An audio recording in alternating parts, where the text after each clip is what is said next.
Hey guys, tonight we travel far back into the shadowy alleys of ancient Rome, where the streets reek of vinegar and human waste, where gods watch from chipped marble, and where you wake up as a woman without a name, in a job without mercy.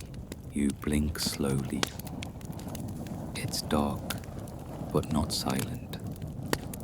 In the next room, someone's coughing, wet and raspy. The wall between you is barely thicker than your arm. Your own back aches from the stone slab you sleep on, thin hay poking through the worn wool beneath you.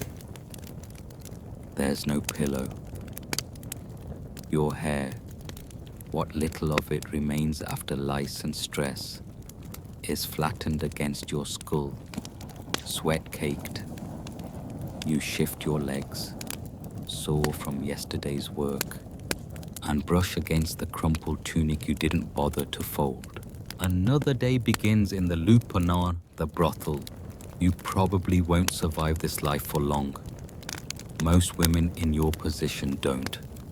A handful die in childbirth, a few from infections, many from clients. Some just disappear into alleyways. But you get up.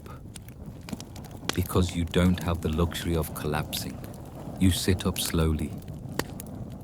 You're one of hundreds, maybe thousands of meretrices, registered prostitutes in the city.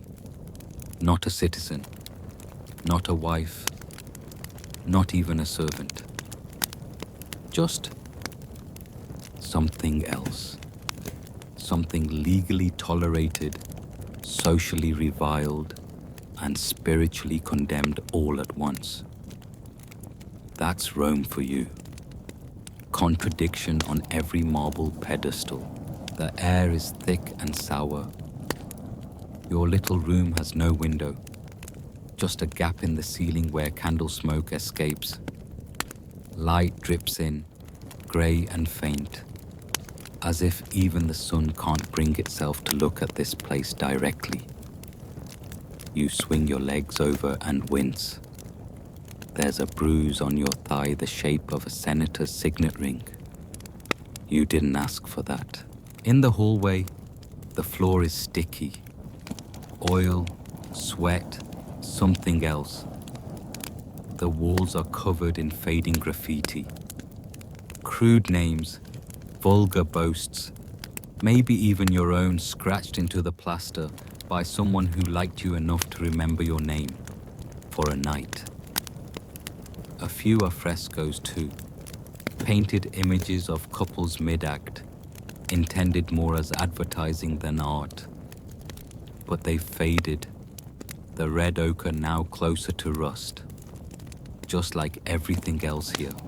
You pass another girl, younger than you, maybe 15.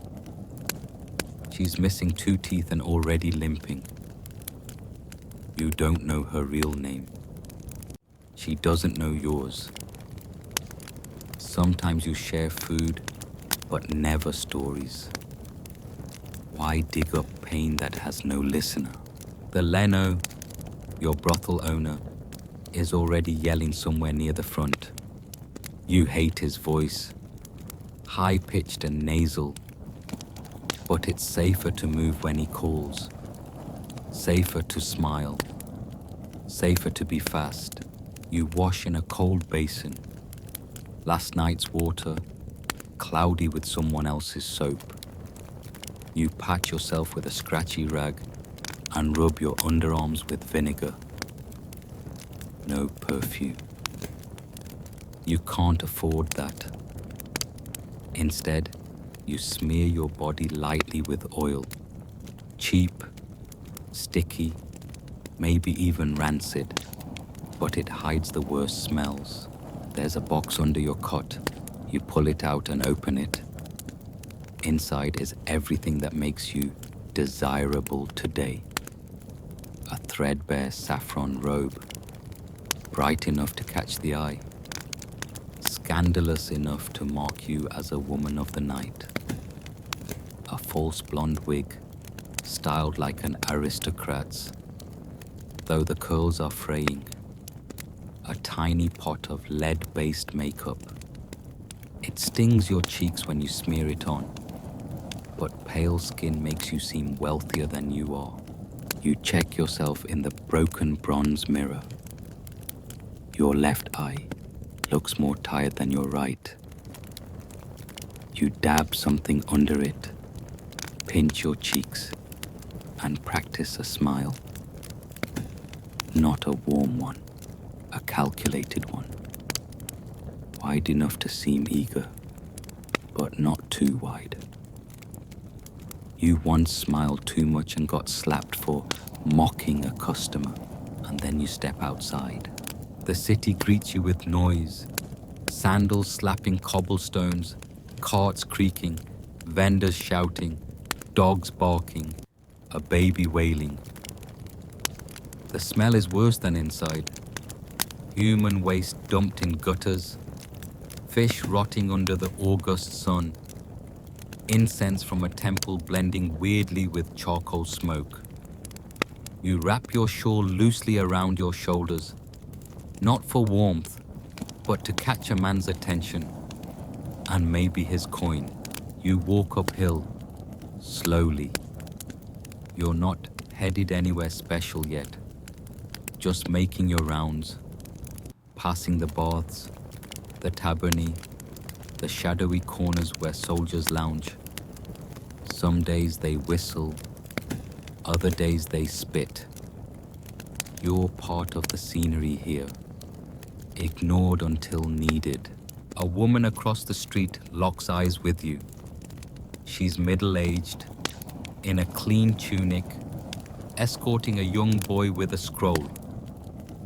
She pulls him closer when she sees you. Doesn't break eye contact. There's fear in her face, but also disgust. You recognize it. You've seen it hundreds of times. She thinks you're dangerous, not because of what you do, but because of what you represent. A woman who isn't owned by a father or husband. Historians still argue whether Roman society saw prostitutes as necessary evils or as moral threats. Maybe both. Either way, you're outside the system, and for that, you're marked. You stop by a fountain. Not to drink. The water's not safe this early, but to be seen. You pretend to adjust your sandal strap while watching the passers-by. You angle your body just so. You're not just selling your time. You're selling attention, obedience, a performance of desire. You don't speak unless spoken to. But when a man does approach, tipsy from last night or bored from his errand, you know how to tilt your head just enough to seem inviting. Sometimes that's enough. Sometimes he needs more convincing. And if no one bites today, you won't eat. But for now, the game begins. The first of many. You take a breath, square your shoulders, and flash the smile you practiced earlier. Because this is how you survive in Rome. Not by strength or virtue, but by knowing your place and playing it well. You move like a shadow with painted lips. Early morning is your hunting hour, even if most prey is still nursing a wine hangover or crawling home from the Subura's debauchery. You head toward the edge of the forum now, adjusting your wig with practiced fingers. The flaxen hair is coarse, likely horsehair or stolen from a corpse, but it catches sunlight better than your real strands ever could. Blonde, in Rome, is shorthand for foreign and available. You're both. Or close enough. At the fountain's rim, you dip your fingers into cool water and dab behind your ears. It doesn't mask the smell of last night, but it might suggest that you tried. And appearances are everything for a woman like you. You've learned that the hard way. Too clean, you look like a thief. Too dirty, they call you diseased. Too modest, and you're mistaken for a widow. Too confident, and you're a witch. You aim for something in between, invisible until convenient. Your reflection in the rippling water is a stranger. Pale cheeks powdered with lead dust, lips smeared with crushed red beetle, a dot of black paste beneath your eye, beauty marks that say, I'm willing. You are, in a way, willing enough to get paid. You add a pinch of powdered saffron across your throat, not enough to impress the rich men, but enough to distract from the bruise on your collarbone. There's a ritual to it all, like armor, a painted face, a certain walk, a way of lifting your eyes but never letting them settle too long on a man's wife. Even your clothing is calculated. A stola or palla, garments of respectable matrons, are forbidden to you by law. Not that you could afford one. Instead, you wear a short tunic dyed a scandalous yellow. It itches like sin. That's the point. Other women scurry past you, on their way to temples or markets, clutching baskets and children. Some look away quickly, others make a point of sneering. One crosses herself and mutters something to Juno. You pretend not to notice. You always pretend, but you also notice everything. The man loitering too long by the butcher's stall, probably a thief, or worse, a procurer watching for runaways. The two sailors squinting at you while pretending to argue about olives. Likely lost, definitely drunk, and possibly profitable. You tuck your chin and drift nearer. You cough softly. Not seductive, just enough to be heard. One glances your way. He's got a chipped tooth and breath like warm wine. His friend grins and gestures obscenely. You smile back, tilting your head in the practiced way that says, yes, you can buy me. But I'll let you think it was your idea.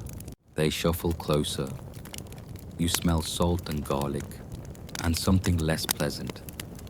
Unwashed bodies after weeks at sea. They make a joke about your wig, then another about what you might do for 2 sestertii. You laugh politely, but inside you're calculating. Do they have money?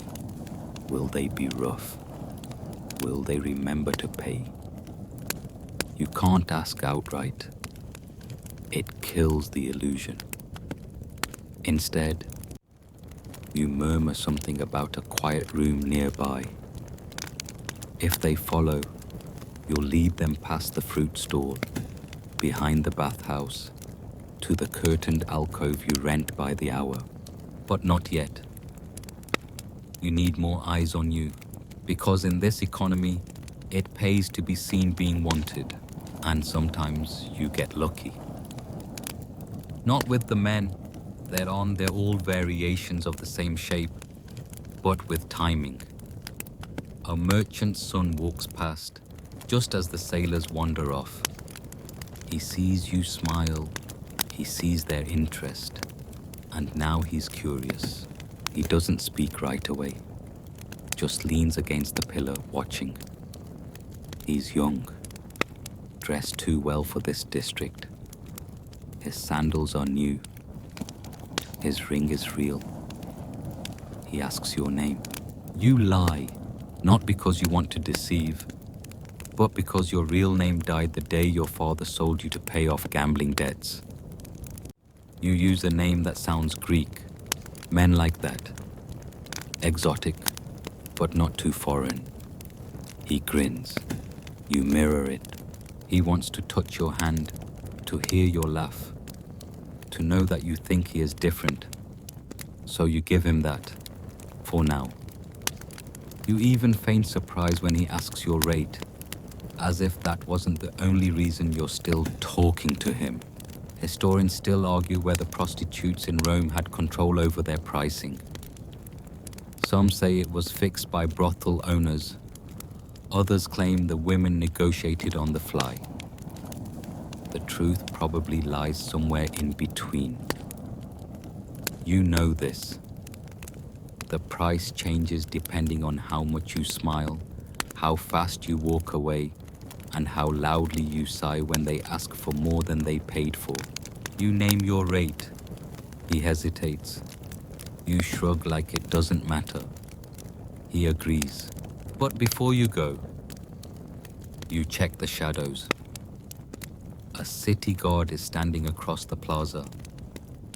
He doesn't look at you directly, but he notices.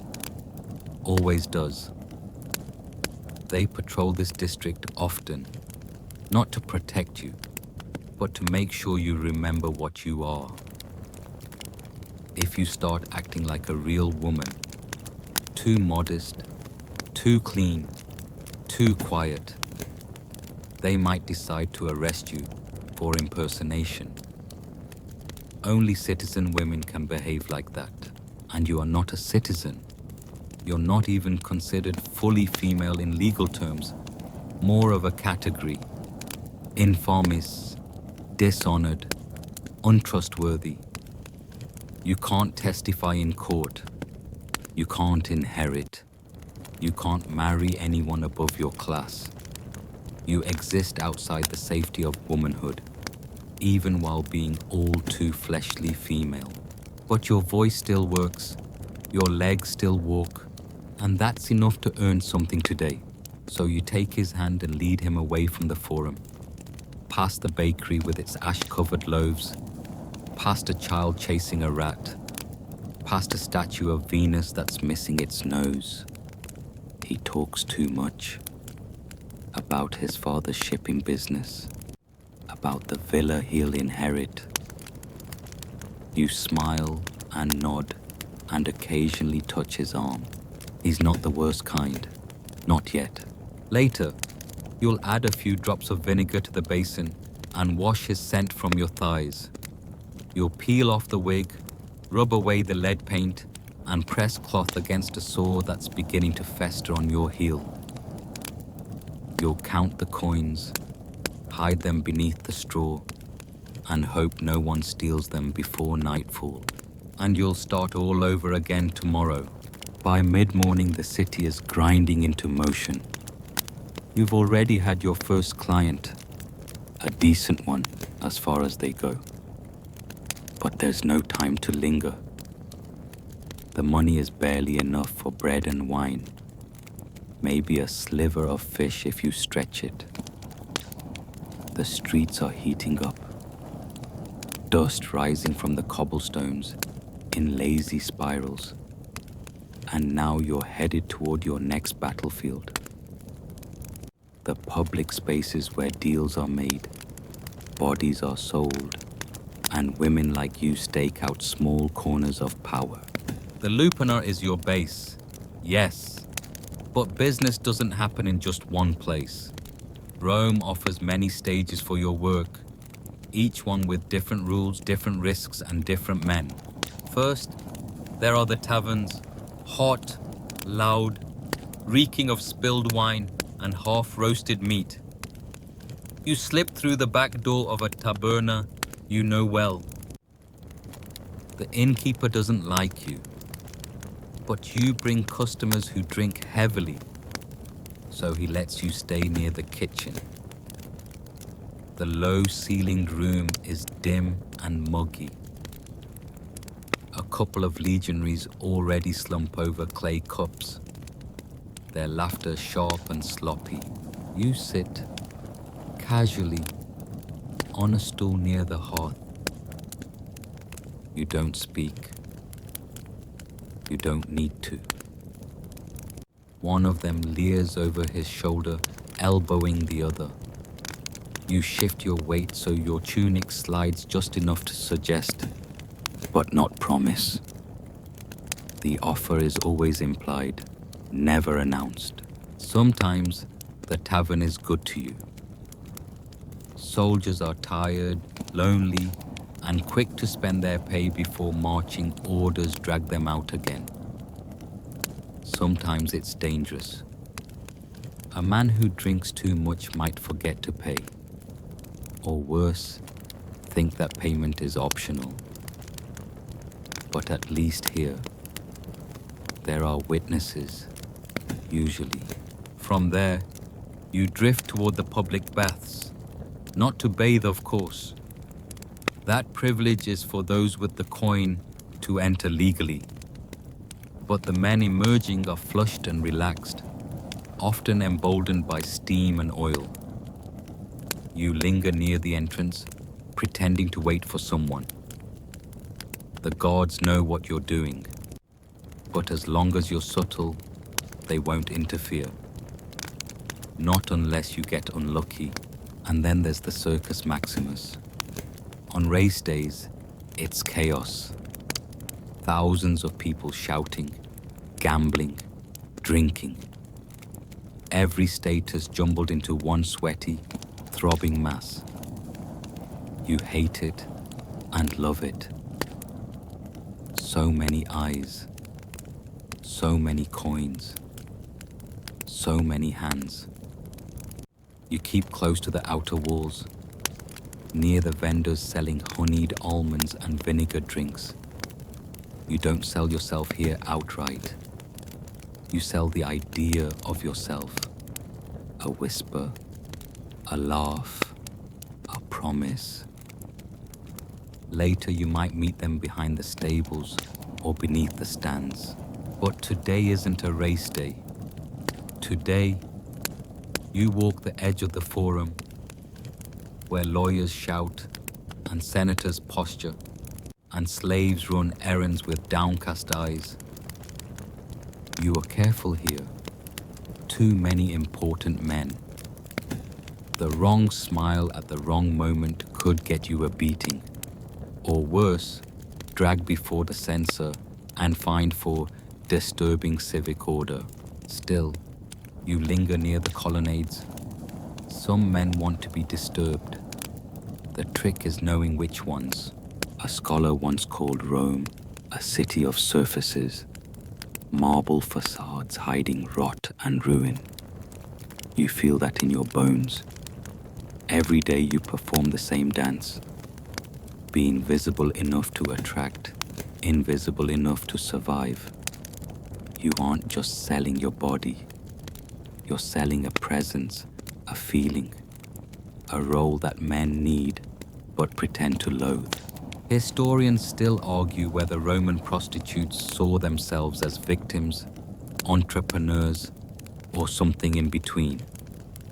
The answer depends on where you stood in the hierarchy.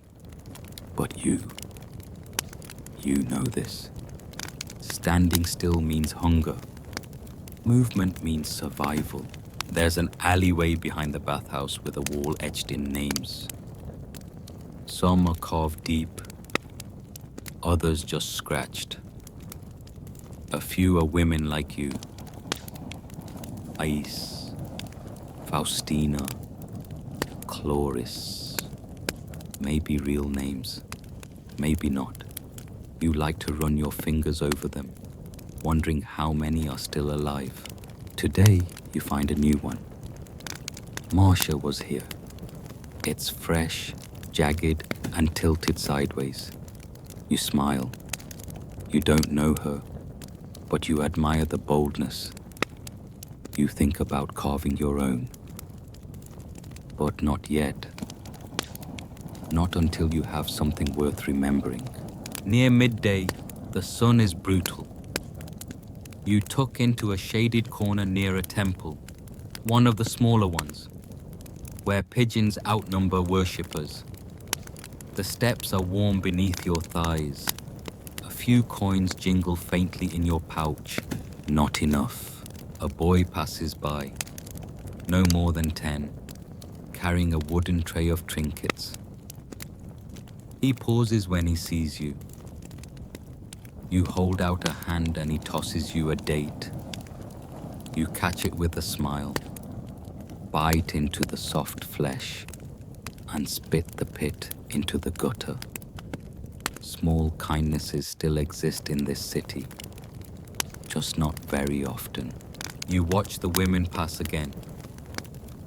Not prostitutes, real women, at least by Roman standards. Wives with slaves in tow, daughters with dowries, widows with veils. You see their freedom, their chains, and wonder which is heavier. They are owned, yes, but protected. You are unowned and therefore disposable. One woman stops and stares. She's young, pretty, her tunic clean and well-stitched. Her brows furrow as she takes you in. Your dress, your painted face, your false hair. For a moment, she almost says something. Then she walks away quickly, as if looking too long might brand her the same. You exhale slowly. You've learned not to hate them. They're just following the rules. They didn't write them either. There are whispered stories about courtesans who escaped, women who caught the eye of a patron and became mistresses, even wives. It happens, rarely, but it's a dangerous fantasy. Most who try end up worse than before. The law doesn't forget. Neither does your Leno. Ah yes, the Leno. You haven't seen him since early morning, but his presence lingers. You feel it when you count your coins, when you choose your clients, when you dare to take a moment to rest. He owns your labor, technically not your body. But what's the difference? He'll ask for a portion of your earnings tonight. Maybe more if he's angry. Maybe all if he's bored.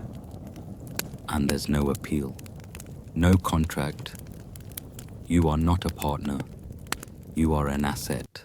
But for now, as the sun climbs and the air grows thick with dust and flies, you lean back against the stone steps and let your shoulders loosen.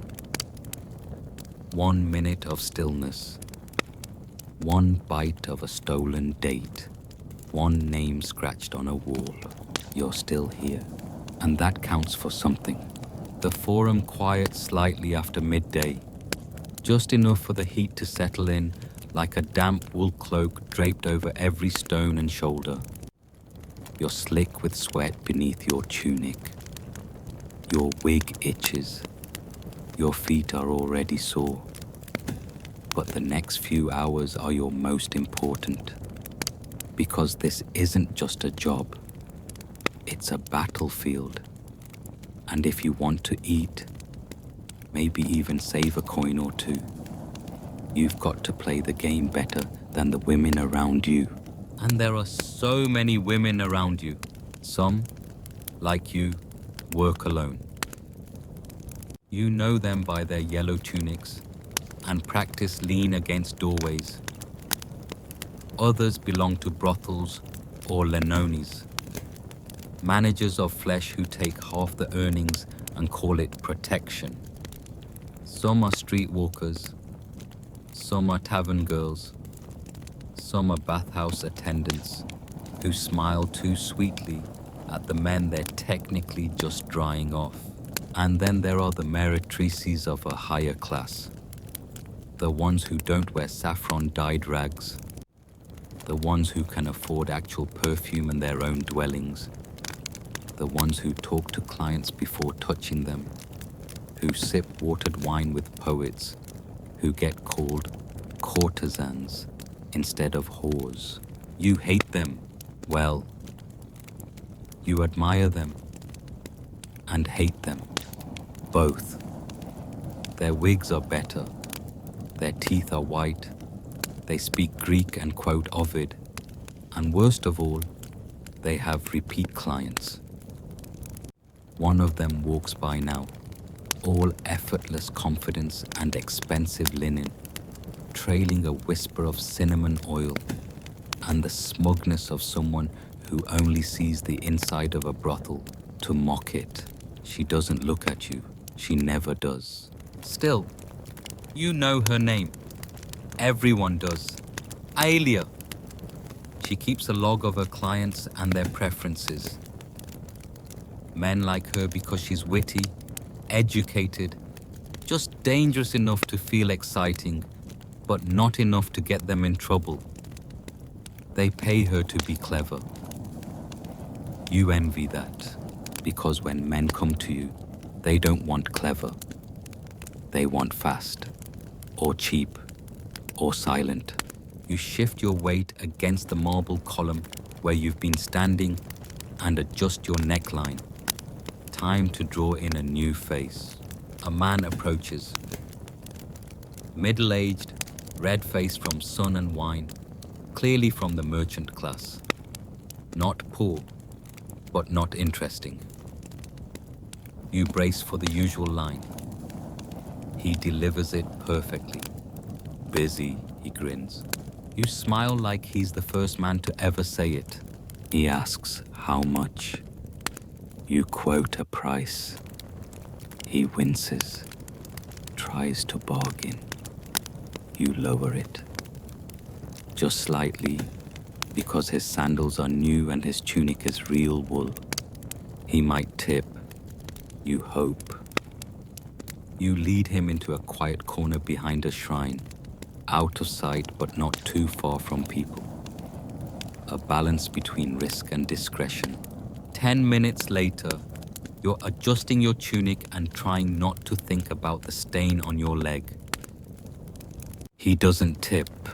You want to scream, but instead you smile and say, "Come again," like it's a prayer.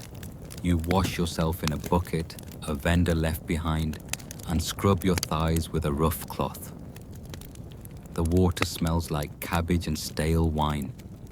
It's better than nothing. And still the game goes on. You pass a group of younger girls sitting under a fig tree, sharing dried dates and laughing softly. Newcomers maybe, runaways or sold daughters. You remember what it felt like to laugh like that before you knew the price of it. You nod at them. One nods back. Another looks away, as if your acknowledgement might mark her as low class. She'll learn. Nearby, a group of male slaves lead a cart of amphorae uphill. One of them catches your eye. Just for a second. You smile. He looks away too quickly. Forbidden. Dangerous. He could be beaten for even talking to you. But sometimes those eyes linger. And sometimes those moments, stolen glances, quiet laughter, soft hands, are the only ones that feel real. One client, a few weeks back, returned 3 times. He brought you fruit. He listened when you talked. Didn't ask for anything too strange. You liked him. Thought maybe, just maybe, there might be something more. But then he stopped coming. Maybe his wife found out. Maybe he died. Maybe he just got bored. You never ask. You never wait. You just file the memory into the quiet corner of your heart where nothing grows. Historians still argue about the emotional autonomy of Roman sex workers. Some say women like you were hollowed by the job. Others believe you found ways to love and laugh even under the weight of survival. But who really knows? You only know what you feel. Right now, what you feel is hungry. You find a small alley where a fruit vendor tosses bruised figs to beggars. You catch one. He doesn't charge you. Maybe because he thinks you're pitiful. Maybe because you slept with him once and pretended to enjoy it. Either way, you eat the fig slowly. It's warm from the sun, soft and overripe, but sweet. Another woman joins you, older, with sunburned cheeks and eyes like stone. She squats beside you without a word and spits olive pits onto the dirt. You nod at each other. It's not friendship, but it's not nothing. Her name is Theophila. You've worked the same streets for months, but never spoken more than a few words. She's seen worse days than you, missing 2 fingers and a limp from something she doesn't talk about. But she survives. How many? She asks. 3, you answer. 1 didn't pay. She nods. That's all. No pity, no outrage, just math. You sit there for a while, chewing in silence. 2 women, 2 bodies, 2 commodities. And yet somehow, 2 human beings sharing shade in the most inhuman corner of the world. You get up first. She watches you go, then closes her eyes and leans against the wall. You wonder if she's sleeping. You wonder if she dreams of anything other than stone slabs and coin purses and the sound of sandals approaching in the dark. As you return to the edge of the forum, another client is waiting. Not for you specifically, but for someone. You recognize the way he looks around, half ashamed, half excited. You catch his eye. He smiles. You don't.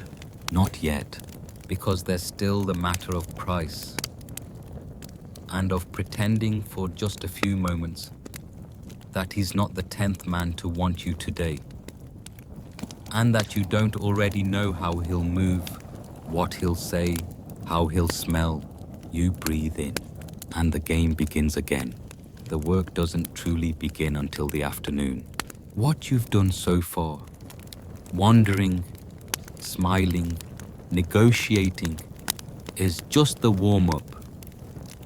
This is when the real performance starts, when men get bolder and wallets get looser.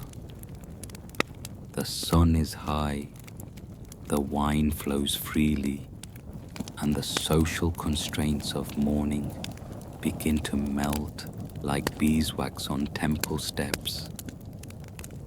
You are not just a woman now. You are a service, a secret, a fantasy. You are something they need to pretend never existed afterward. It begins with a man in his 30s, well-fed and flush from the tavern nearby. His teeth are too white to be honest, and his breath reeks of strong vinegar wine. You know this type. Son of someone rich, bored, drifting between errands, looking for something to brag about or forget. He doesn't waste time. He offers 2 sestertii, flashes the coins like a magician, and you eye them with silent calculation. The going rate depends on your location, your appearance, your desperation. Some scholars claim Roman prostitutes could charge anywhere between 1 and 8 asses per client, peasant change. Others, the more skilled courtesans, could earn entire denarii, even gifts or clothing. You? You're mid-tier. Not the cheapest, but far from the top shelf. You ask for 4 stitutes. He scoffs. You start to walk away. He relents. That little tug of war, that's part of it. Makes him feel like he earned you. You take him behind the shrine again. The same space, the same routine. He smells like sweat and expensive oil. He wants things fast. He doesn't ask your name. He doesn't look at your face. You let your mind drift. You count the cracks in the wall. You hum a song beneath your breath. When it's over, he presses the coins into your hand and walks away without a word. You're used to that. Men talk before, not after. You stay seated a while, letting your body settle. Your thighs sting. You adjust your tunic again, wipe with the rough cloth tucked in your sash, and try not to think too hard about what you've become. But you don't let that linger. If you fall too deep into those thoughts, you'll sink like lead in the Tiber. So you shift, change streets, change posture, change face, because the next client will want something else. Something softer, maybe, or rougher, or younger, or a woman who can pretend he's the only one. You adapt. That's your skill. That's your power. The next man is old. Not senile, not weak, just slow. He wants to talk. You hate this kind of client. He wants to pretend there's a story here, that he's a patron and you're a muse, that he's saving you or discovering you. He asks where you're from. You lie again. You say Greece. They always like that. Foreign but cultured. Soft vowels, exotic stories. You tell him your father was a sailor, that he died in a storm, that your mother sold fish and went blind, that you came to Rome to serve in a household but were tricked, trapped, and now you do what you must to survive. It's the third version of that story you've told this week. It works. He sighs, pats your hand, and says he respects you. You smile and think about spitting in his wine. He wants you to undress slowly, to sigh his name, to pretend that he's not trembling and that his breath doesn't wheeze like a broken flute. You give him what he paid for. You always do. You've learned the scripts by heart. You've played the submissive widow, the eager servant, the goddess who moans in Greek, the silent girl who closes her eyes and doesn't flinch. You've played roles you didn't know existed until a man asked for them. And when they leave, you fold your tunic again, check for stains, count your coin, and push your feelings into the little locked room at the back of your brain. That's the job. Historians still argue whether Roman prostitutes felt degraded or empowered. Some point to graffiti written by women like you, bold, proud declarations of price and skill. Others point to laws that stripped you of legal personhood. The truth. You suspect both are true. You are degraded and empowered. You are used and paid. You are seen and erased. You live inside a contradiction, and the only way to survive is to accept it. Once, a client asked you if you liked the work. He was gentle, young, nervous. You told him it wasn't work. It was life, the only kind available to women like you. He didn't come back. Later in the day, you share a wall with another girl. Dark hair, hard eyes, Unknown. You both squat by the side of a public latrine. The smell unbearable, the flies worse. You talk about clients. She tells you about one who wanted to be slapped. You tell her about one who cried afterward. You both laugh. Then silence. Then she asks if you've ever considered becoming a tibicina, a flute girl. Less touching, more music. You shake your head. You can't play the flute. And even if you could, men still expect more than music when they pay. She nods. You nod. That's all. The sun begins to dip. The streets glow in orange haze. The light makes the stone walls look softer than they are. You begin to count coins again. 12 sestertii. Not bad, not good, but enough. You buy a flatbread with herbs, some goat cheese, watered wine. You eat standing up, watching the people shuffle past you. Mothers, beggars, scribes, drunks. The sky is starting to fade. Night will bring more clients. Different ones. Bolder, drunker, sometimes kinder. Usually not.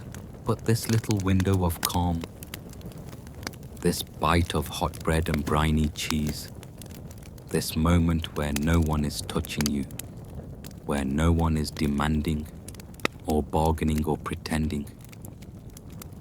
It almost feels like peace. Almost. You savor it. You have to. Because the next face is already watching you. He'll approach soon. And you'll turn and smile and start again. Because this is Rome and you are a woman in it. You see her before she sees you. A tall girl in a saffron shawl, hips swaying like she's dancing to music only she can hear. Her sandals are clean, her coal is precise, and the little golden bell on her ankle chimes faintly as she passes. She walks past your corner without slowing. Doesn't glance at you. Doesn't need to. She's not like you. She's not a street girl. She's what they call a meretrix libera, a free prostitute, legally registered, self-employed, and almost respected. Almost. She might have a wealthy patronus or a permanent arrangement with some high-ranking official who keeps her in silk and honeyed dates. She might even live in her own domus, sleep on linen, and bathe daily in rosewater. You feel your jaw tighten. That kind of woman isn't better than you, just luckier. She had a way out, or in, or through. Or maybe she started where you did and clawed her way up. You've heard stories of women who began in the lupanar and ended up as courtesans, mistresses, even actresses in the big amphitheaters, and others who fell just as hard in the opposite direction. Rome is slippery like that. Your current Leno, the man who controls where you work and when, is a man named Flaccus. Bald, quiet, hands always twitching. He doesn't beat you, but that's not kindness. It's calculation. Bruises lose him money. He takes half your coin each night, sometimes more if he's in debt. You've never looked him in the eye. He doesn't ask your name. You're a number in his column. A voice behind a curtain. But even in this strange, brutal world, there's hierarchy. You remember Livia, the girl who used to sit beside you last spring. She had perfect teeth and a scar above her lip.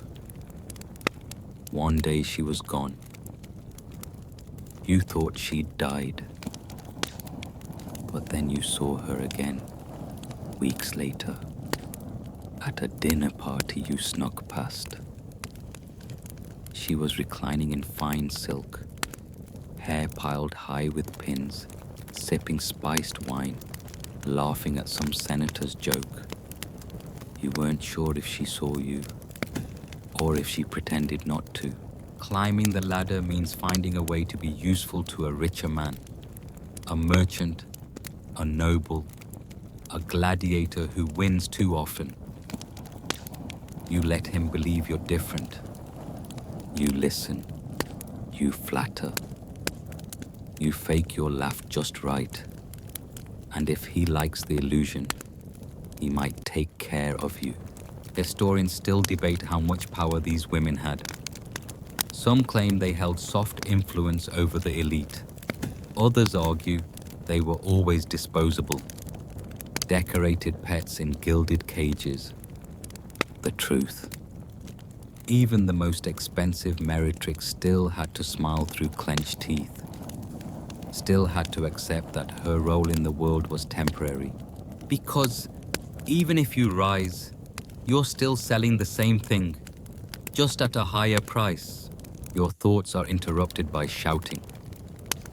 Two girls are fighting near the bathhouse, screaming, pulling hair, knocking over a crate of olives.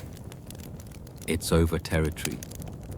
One claims the other's been encroaching on her regulars. It's loud, embarrassing, and painfully familiar. Men gather to watch. They laugh. One tosses a coin at them, like he's feeding animals at a festival. You look away. You've been that girl, but sometimes solidarity emerges where you least expect it. Later that evening, you return to your corner only to find another girl standing there. She's younger, maybe 14. Eyes wide, arms crossed. She looks like she might bolt if you raise your voice. Instead, you ask her name. She says Tullia, barely above a whisper. You ask if she's eaten. She shakes her head. So you share your flatbread. Sit beside her. Watch the torchlights flicker across the stone. She relaxes, just slightly. Says this is her third night. Doesn't know what she's doing. Misses her sister. You nod. Say it gets easier. It doesn't. But she doesn't need that truth yet. Later, when Flaccus comes by to count coin, you speak up. You say Tullia is with you now, that he'll get her earnings through you. He raises an eyebrow, shrugs, and walks off. Just like that, you've bought her a little more space to breathe. It's not power, but it's something. Among women like you, little acts of grace matter more than money. You remember when your friend Secunda got sick? Fever, shaking, sores down her arms. You and the other girls pulled your coin for a healer. He came, muttered about curses, gave her a bitter root to chew. She lived. Probably only because of that root. Probably only because someone shared what little they had. These moments aren't written on stone walls. They aren't recorded by senators or poets, but they're real. Sometimes power isn't in the coin you earn, but the pain you lessen for someone else. As night deepens, the richer women emerge, the perfumed meretrices, laughing beneath golden lamplight, heading toward private rooms where marble floors and citrus-scented sheets await. You watch them glide past like ships on calm water.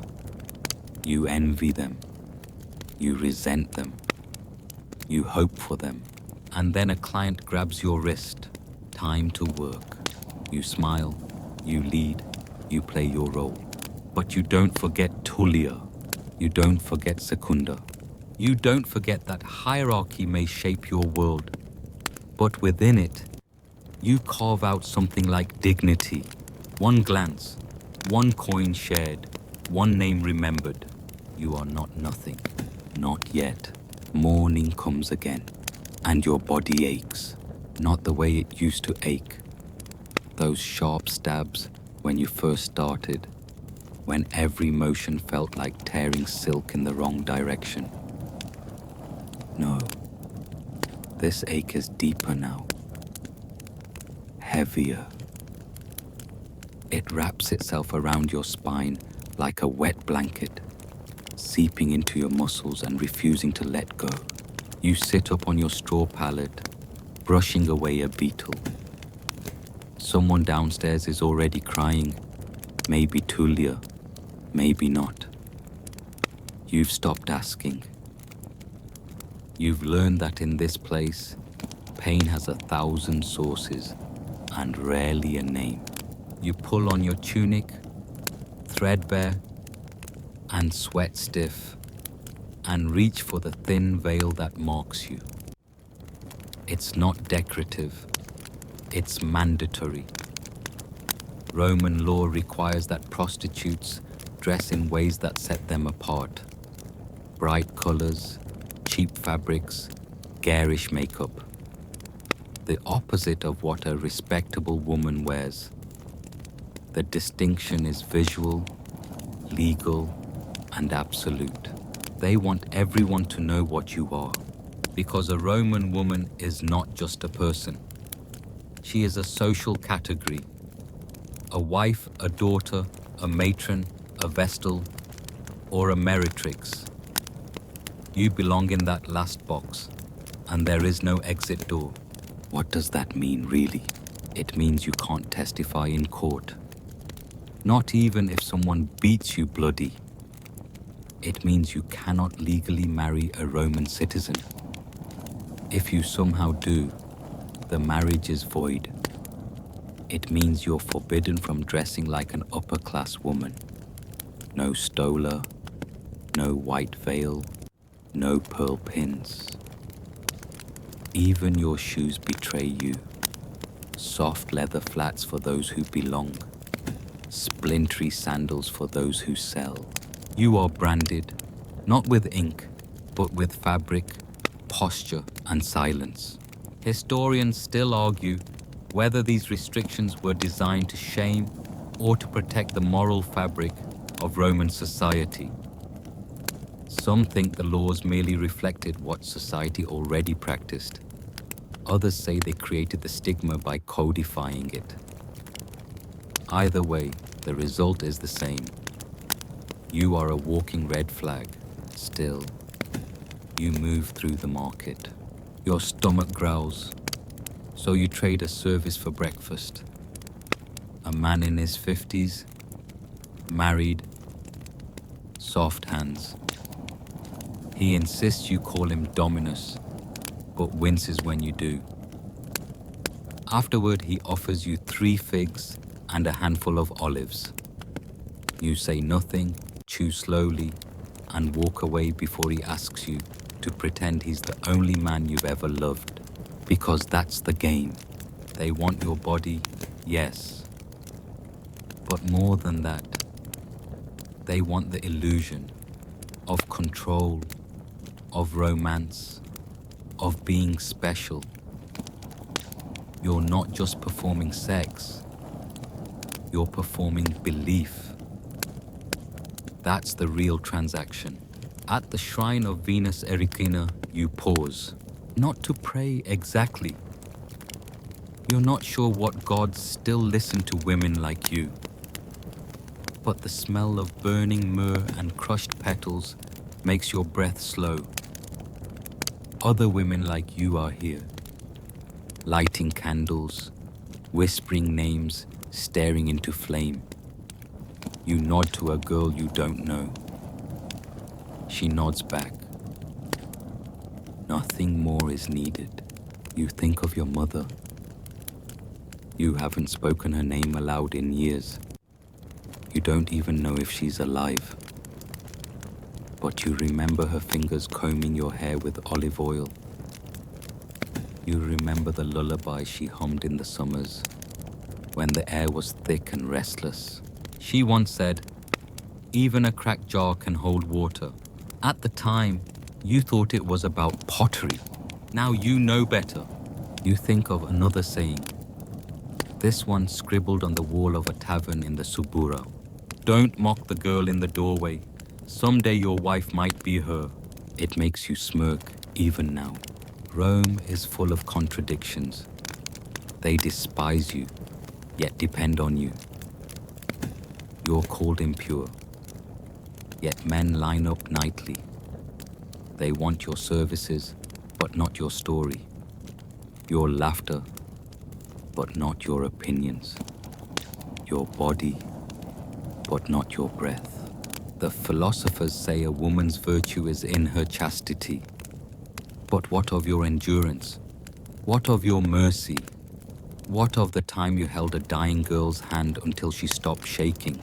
That doesn't count, because the moment you were sold, or chose, or were forced to cross into this life, you ceased to be a woman in their eyes.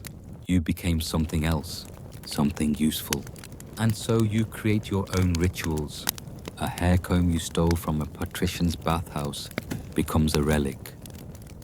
A torn sandal strap is braided with thread and worn like a talisman. You tell yourself, 3 more clients and I'll stop for the day. You whisper it like a prayer, though you rarely keep the promise. Later you overhear 2 men joking. One says, "Why marry a woman when I can rent 10? The other laughs. Then he spits, not on you, but near enough. You don't flinch, you don't engage, you just walk. But in your mind, you replay the sound of your mother's voice. You remember the soft hum, the warm oil, the cracked jar. You are still holding water, even if no one sees it, even if no one wants to drink. You don't always sleep alone. Some nights, the ache isn't in your bones, but in your chest. An emptiness that doesn't come from hunger or cold. On those nights, you whisper across the cell wall to Sabina or Priska, or that new girl with the tremble in her voice. You tell each other stories, not of childhood or dreams, but of clients and coin, infections and tricks, lessons you learned the hard way. This is the sisterhood no one writes poems about. There are no garlands, no ballads, no statues to honor women like you. But in the Lupanar, in the dark corners of Subura and Trastevere, you find a kind of intimacy that defies the roles they forced on you. You are all prostitutes, yes, but you are also each other's only softness in a city built on male pride and marble cruelty. Take Livia, older than most, probably 40, though she'll never admit it. She walks with a limp, one leg stiff from some long ago injury, and keeps her hair hidden under a scarf. But when she speaks, the room quiets. She's the one who taught you to fake pleasure just enough to keep a client from getting violent. She's also the one who snuck you fig cakes when you had a fever last winter. Then there's Tulia, 17, eyes too wide, voice too light, heart still convinced someone might love her for real. You've watched her fall too fast for a guardsman who brings her wine and says he's different. You know how that ends. You don't tell her. She'll learn. You all learn. Not from books, not from tutors, not from parents, but from each other. From the woman who slaps your hand away when you reach for the wrong herb. From the girl who shows you how to clean yourself with vinegar and rainwater. From the friend who whispers, He has a knife. Don't go upstairs with him. These are the things that keep you alive, and somehow that makes them sacred. Historians still debate whether brothels were full of camaraderie or competition, whether women like you clawed at each other for scraps or shared them. But the truth, as always, is messier. You fought, yes, over clients, over bedding, over who gets the corner stall. But you've also wept together over lost babies and rotting teeth. You've sung together when the street outside filled with laughter during Saturnalia. You've braided each other's hair. You've shared your last crust of bread. Sometimes you even laugh. Real laughter, not the forced kind you give clients. The belly-deep kind that bubbles up when Flavia impersonates a senator mid-climax, or when Marcia farts loudly during a prayer to Fortuna. It's absurd, it's joyful, it's brief, but it's yours. You remember one night when thunder rolled over the city and the Tiber spilled into alleyways. You were huddled with 5 others on the upper floor of a crumbling inn. The roof leaked. The floor creaked. Rain slapped the shutters like angry gods. And still, someone found a candle. Someone else found old wine. You all sat in a circle, passing the cup, telling lies and half-truths and ghost stories. That night, you weren't who they said you were. You weren't unclean, fallen, for sale. You were just women, huddled, laughing, living, like any others. Even now, you hold that memory like a seashell in your palm. Smooth, secret, echoing with warmth. And yet, beneath the closeness, there's always risk. One girl dies of a fever, and the Lino replaces her by mourning. No ritual, no mourning. Just a new name scratched on the wall. A new body in the bed. Another disappears after being caught with a married senator. You hear she was whipped and thrown into the river. Or maybe sold across the sea. Rumors spin like leaves in the forum. You don't chase them. There's a rule you all follow, unspoken. Don't get too close or too far. Friendship must fit between the cracks of fear and exhaustion.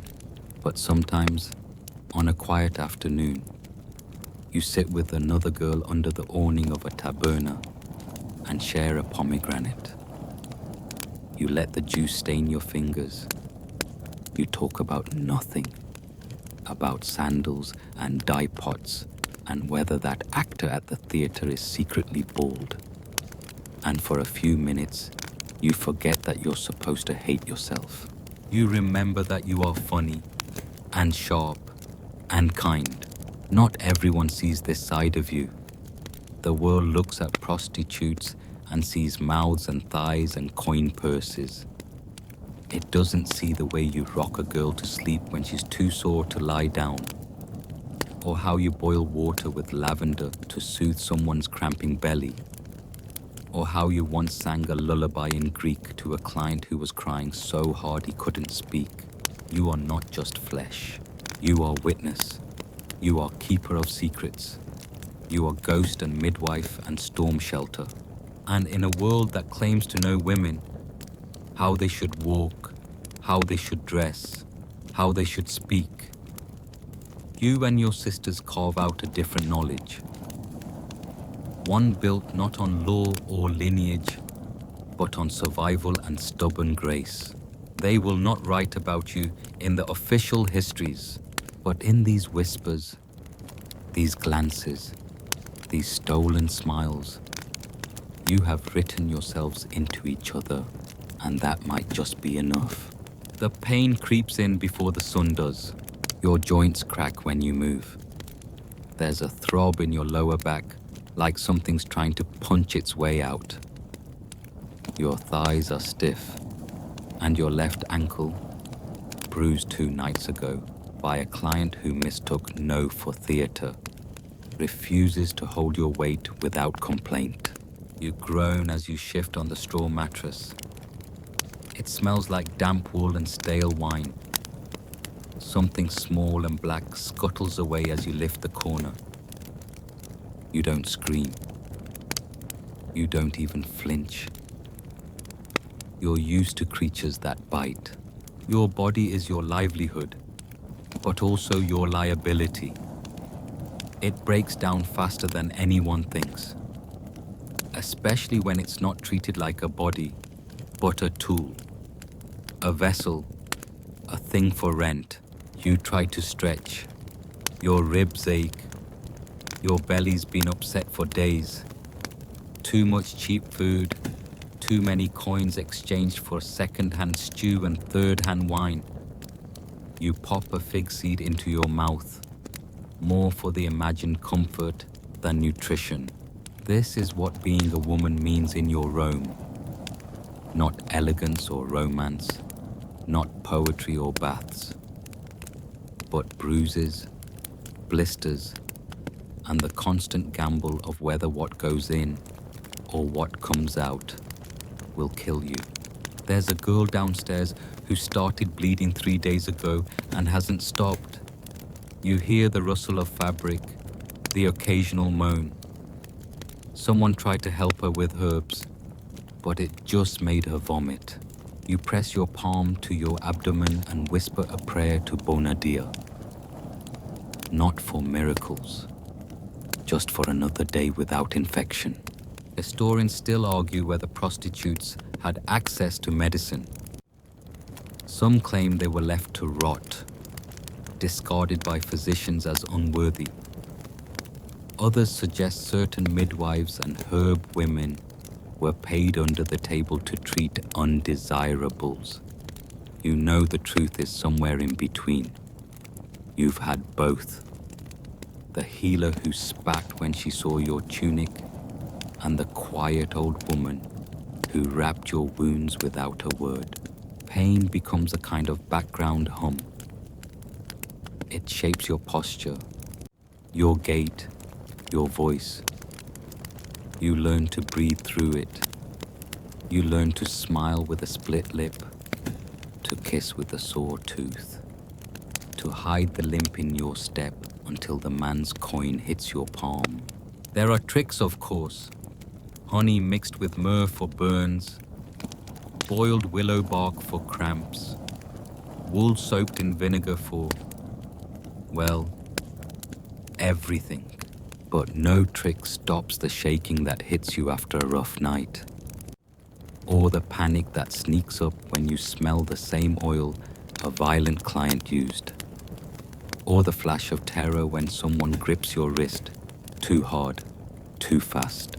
Sometimes you don't feel like a person anymore. You feel like a threadbare costume.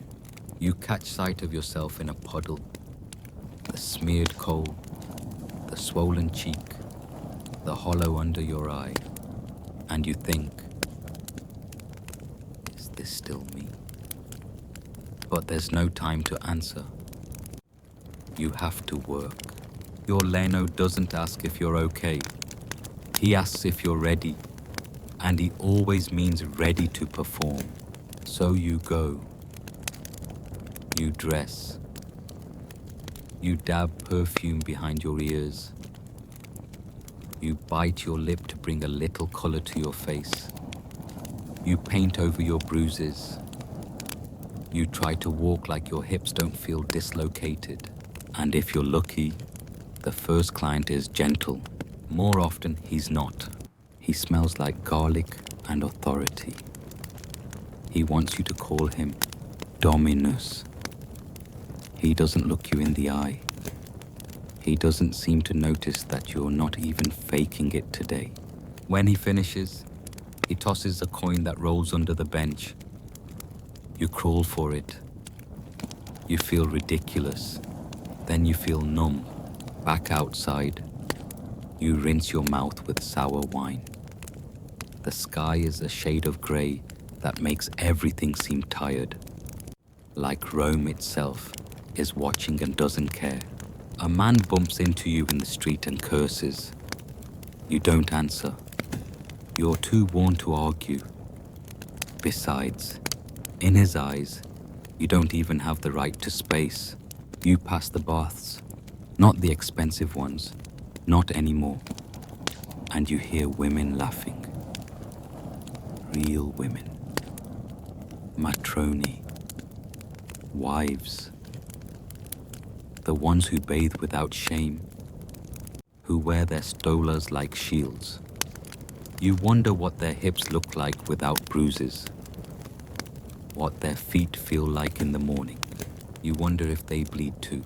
And then you think of Cassia, who used to be like them, once married, once respectable. She never says why she ended up here, but her hands still fold laundry like someone's watching. She talks about porridge and fig trees and how her child smelled after a bath.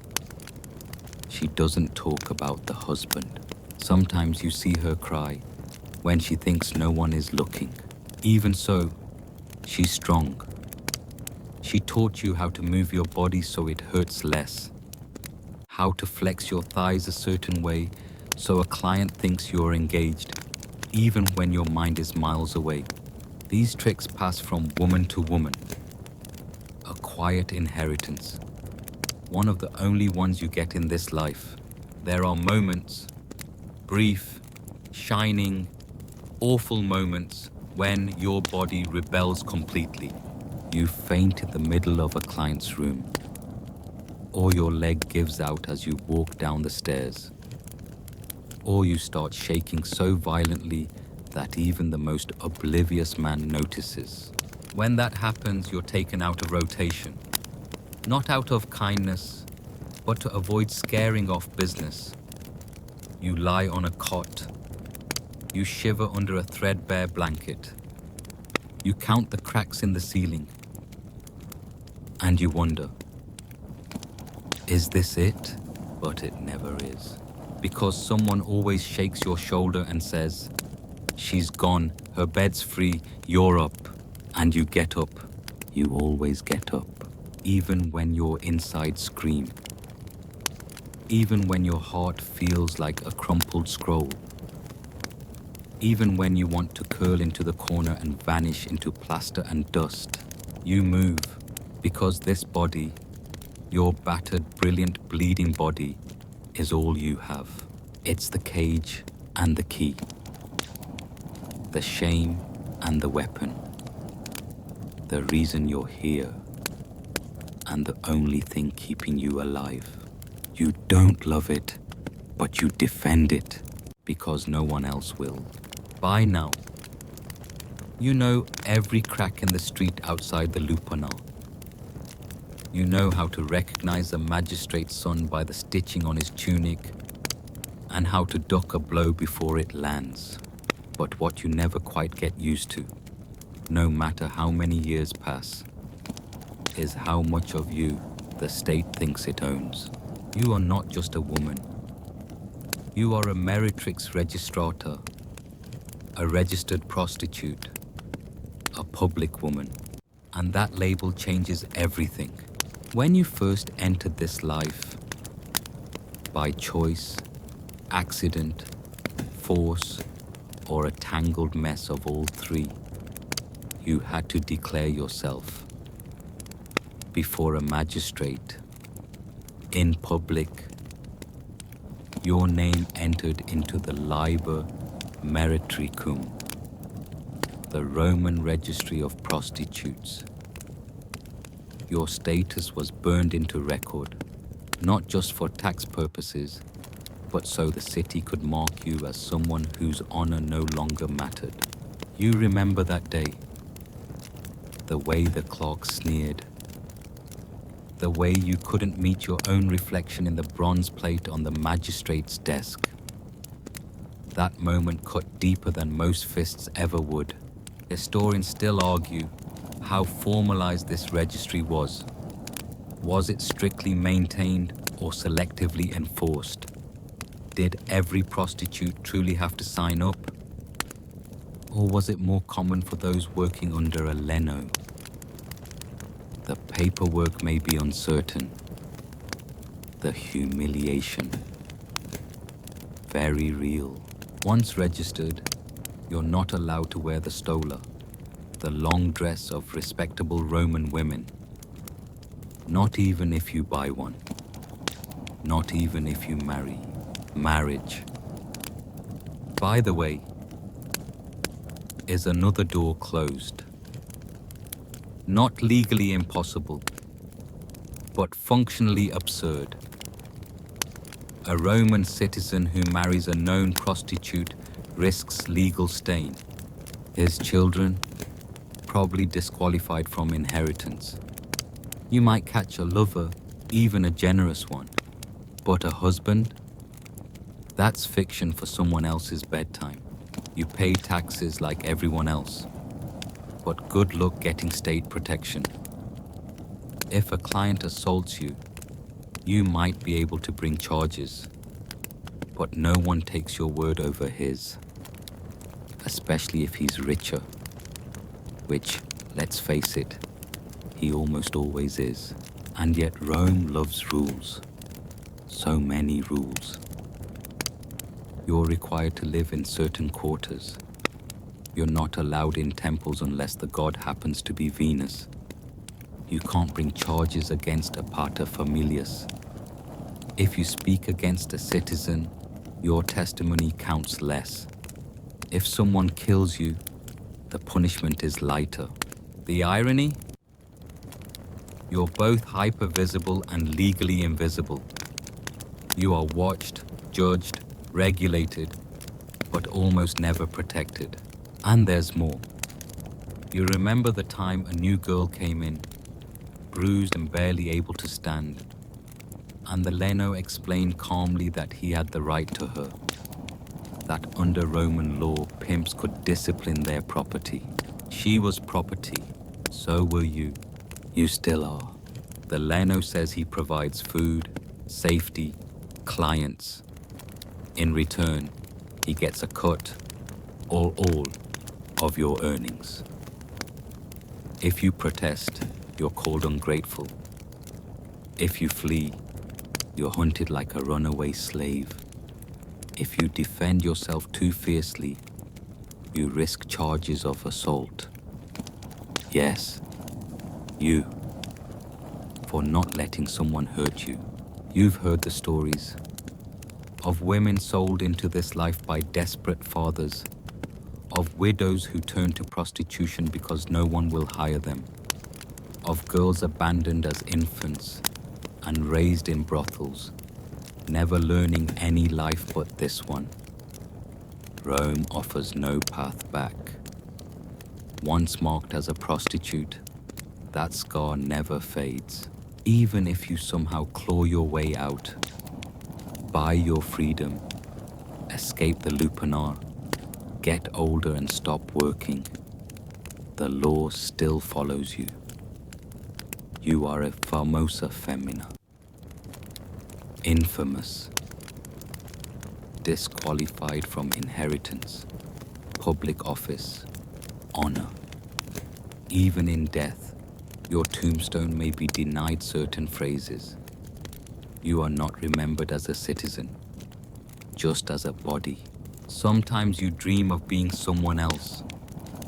A baker's wife, a midwife, a woman selling dyed wool at the forum. You think about those women and how even their worst days might be better than your best. You think about the way men look at them, with annoyance sometimes, but not possession. And yet, even they are not free. Even respectable women live under the thumb of the paterfamilias, the father, the husband, the son, if it comes to that. You see them, walking 2 steps behind, eyes lowered. Their stolas don't protect them from grief or fists. Still, they're not registered. They're not public. That label slices across every part of you. Even when you close your eyes, it whispers in the dark. And yet, you continue. You walk to the market with coins in your sleeve, careful not to draw attention. You bargain for figs with the same woman every week, and neither of you says what you really are. You smile. She nods. The fiction is comfortable. You help Cassia patch her sandal. You boil water for a girl with a fever. You joke with a boy selling honey cakes, and when he flirts, you laugh. Even though he's barely old enough to understand what you are. Sometimes a client thanks you. Sometimes he doesn't hurt you. Sometimes he holds you after. You tell yourself these things as proof you're still human. And every few weeks, the tax collector comes. He wears clean robes. He does not smile. He takes your name and your money and reminds you, without saying it, that you are a line on his scroll, a name on a ledger. That's what the law sees. But that's not all you are. Because in stolen moments, you are a friend, a mentor, a woman with memories and music and a favorite joke about figs. You remember the color of your mother's cloak, the warmth of sun-baked clay on your cheek, the name of a lover who said he'd take you away. You've forgotten so much, but you remember you, even if the law pretends not to. You dream in fragments now. Not always in words, but in sensations.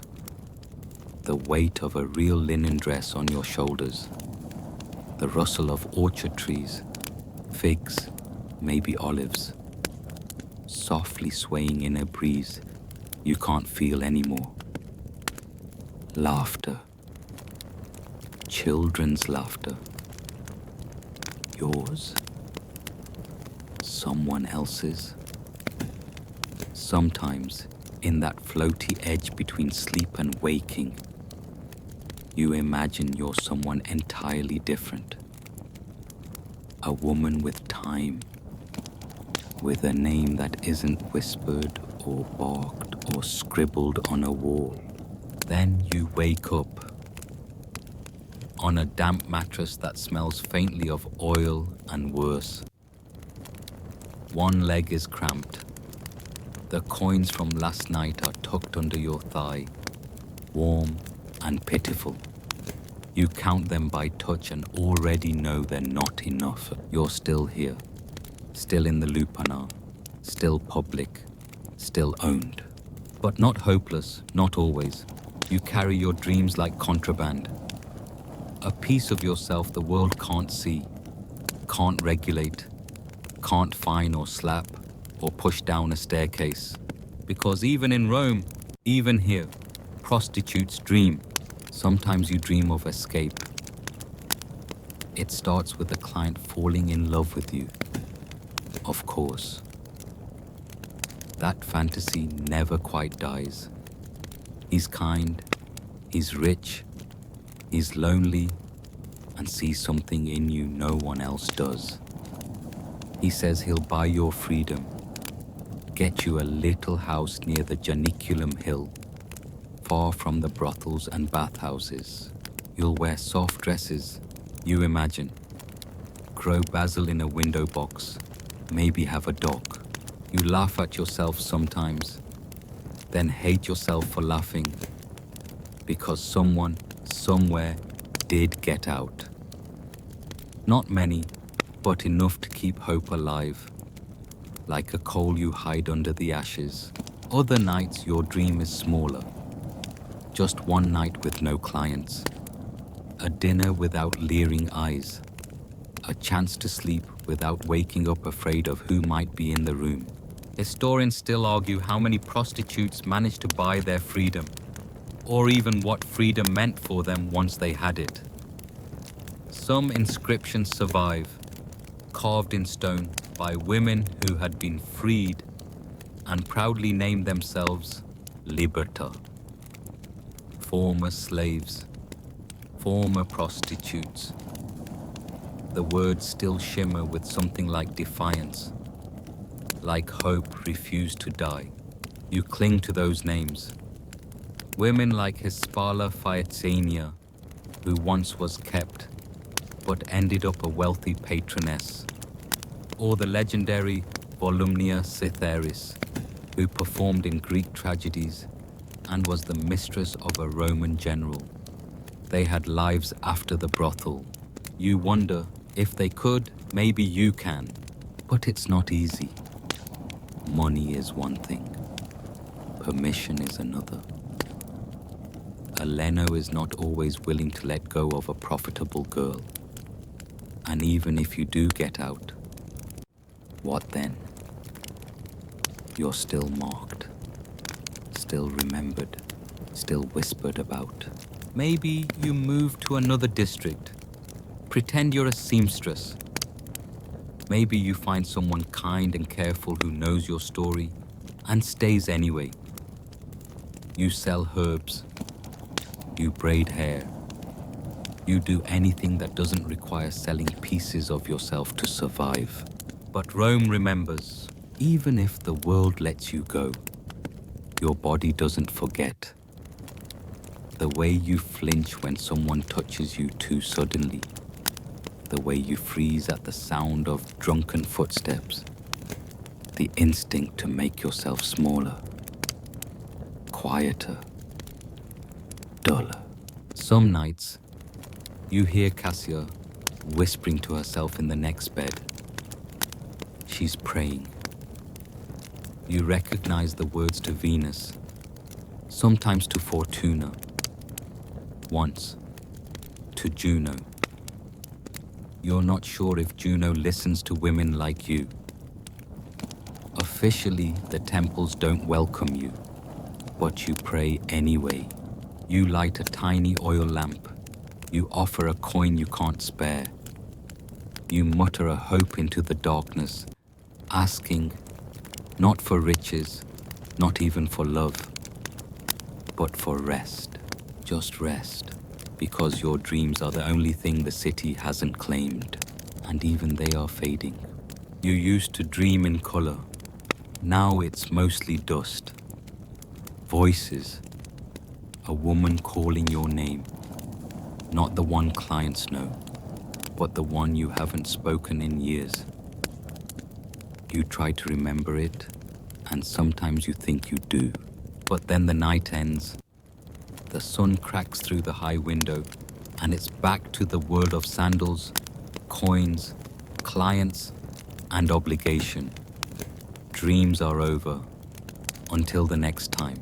Still, you carry them with you, tucked behind your eyes, in the slow breath before you speak, in the way you pause sometimes, just long enough to remember there's more to you than this. There has to be, because if the dreams ever stop, truly stop, what's left? You remind yourself of what you've survived. You survived your first night, your worst night. You survived that tax season when the Leno raised his cut. You survived that senator's son with the gold ring and the fists like bricks. You survived the fever, the drought, the time the wine was sour and the client worse. You survived Rome, and even now, even here, you're still you, dreaming, hoping, imagining a day when your name is yours again, when your story isn't told by graffiti or in hushed-tone jokes over dice games, when you tell it, when someone listens, and maybe, just maybe that's happening now. The day ends the way so many have before it. Slow, heavy, sticky with heat and sweat and the weight of being watched. You feel like wax melting on stone.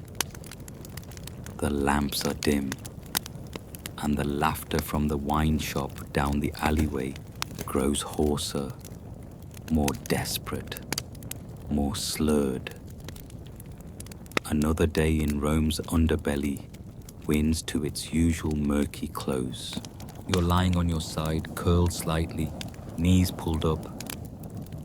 Not asleep, just still. Your fingers trace the pattern on the wall near your bed. Scratch names, crude drawings, one small carved heart with the initials M+A. Not yours, not your client's, not anyone who remembers now. Sometimes, you wonder what your life would have looked like had you been born just one street away. A citizen's daughter instead of a slave's. Maybe you'd be sitting at a loom right now, grumbling about your husband's breath or your mother-in-law's endless nitpicking. Maybe you'd light a lamp for Vesta and tuck your children into sleep. Or maybe you'd be dead by 20 anyway. Childbirth doesn't exactly play favorites.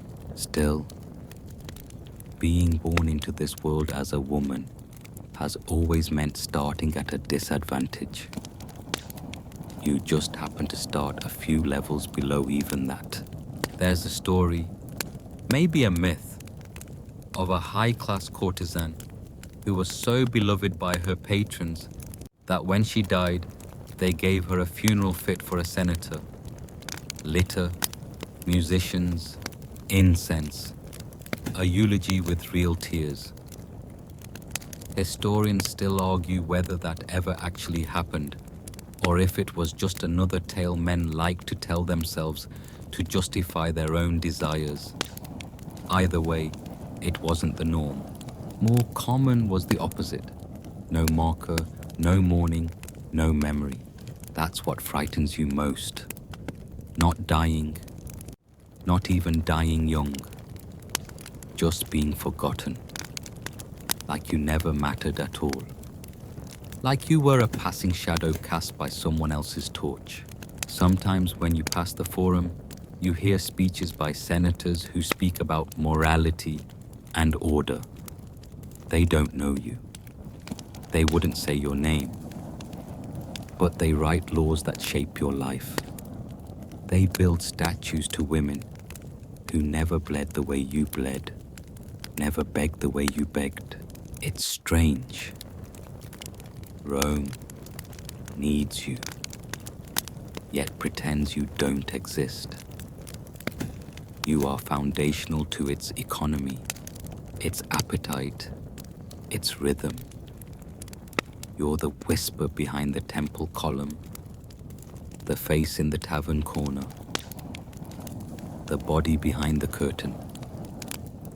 You are the backdrop of empire, but not its story, at least not usually. You've seen women die here, some from illness, others from violence. One just never woke up. There's no ritual, no procession. The others clean up quietly, maybe say a few words, maybe not. Then it's back to work. The world doesn't stop for you unless someone chooses to remember. Tonight, someone does. Maybe a scribe hears a story and writes it down in a corner of parchment that outlives its owner. Maybe someone reads the graffiti on the lupanar wall and pauses, just long enough to imagine the woman behind the name. Maybe, centuries later, a quiet voice whispers your story into a microphone, while someone in a dark room far away listens, half asleep, eyes fluttering closed. Maybe that someone is listening now, and for a moment you're not forgotten. You're not erased. You're not statistics or speculation or shame. You're remembered, not as a lesson, not as a symbol, but as a woman who lived, who worked, who bled, who dreamt, who mattered. Your life may not have had marble tombs or golden tributes, but your story still echoes beneath the cobblestones, within the painted walls, between the lines of forgotten scrolls. And tonight, in the hush between breaths, someone hears it, someone sees you, and in that small, flickering moment of recognition, you live again. Now the streets of Rome fade, the lamps have gone out, the taverns are quiet, you rest in stillness now. Not just from exhaustion, but from release. The weight of the day, the rough hands, the sharp words, all of it softens, dissolves, becomes distant. Your breath slows. There's no coin to chase, no client to endure, no law to obey. Just sleep, just warmth, just stillness. You are not in the lupanar anymore. You are walking through an olive grove. The air is cool.